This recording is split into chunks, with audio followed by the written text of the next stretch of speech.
মুখ থুবড়ে পড়েছে বাংলার ঐতিহ্যবাহী হস্তচালিত তাঁত।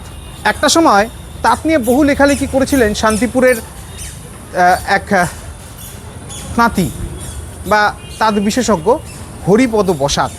তিনি জানাচ্ছেন এই তাঁত শেষ হওয়ার পেছনে বিগত দিনের সরকার দায়ী। তার কারণ বাম আমলে তাও হ্যান্ডলুম বা হস্তচালিত তাঁত রীতিমতো মহা সাড়ম্বরে তার বাজার ছিল, কিন্তু বর্তমানে 2016 পর থেকে তলানিতে গেছে হস্তচালিত তাঁত। সরকারের উদাসীনতা এবং তার সঙ্গে সঙ্গে বাইরে থেকে শাড়ি এই শান্তিপুর এবং ফুলিয়াতে আসাতে এখন রীতিমতো মুখ থুবড়ে পড়েছে। সবথেকে বড় বিষয়, একটি এনফোর্সমেন্ট ব্রাঞ্চও রয়েছে এই তাঁতের, যারা এই সমস্ত বিষয়গুলি পরিলক্ষিত করে। বিশেষ বিশেষ কিছু শাড়ি যা হ্যান্ডলুম ছাড়া তৈরি করা যাবে না, তাতে জরিমানা, জেল পর্যন্ত হতে পারে, সে নিয়েও সরব হয়নি এনফোর্সমেন্ট ব্রাঞ্চ। আর তা নিয়েও কিন্তু তিনি সরব হয়েছেন। তবে সরকার নতুন এসছে, আর সরকার যাতে এবার একটু মুখ তুলে চায় সেদিকেই তিনি তাকিয়ে রয়েছেন।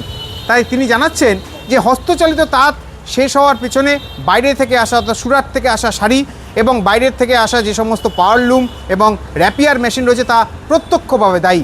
তাই আগামীতে সরকার যেন মুখ তুলে চায় এবং তার সঙ্গে সঙ্গে অর্থাৎ হস্তচালিত তাঁতের যারা তাঁতশিল্পীরা রয়েছেন তারা যাতে নতুন করে জীবন ফিরে পায়। অপরদিকে তাঁতিরা জানাচ্ছেন সরকার তাদের জন্য অনেক কিছুই বলেছিলেন, কিন্তু আদতে কিছু করেনি। বিগত দিনের সরকার রীতিমতো তাঁতিদেরকে নিয়ে ছেলে খেলা করেছে।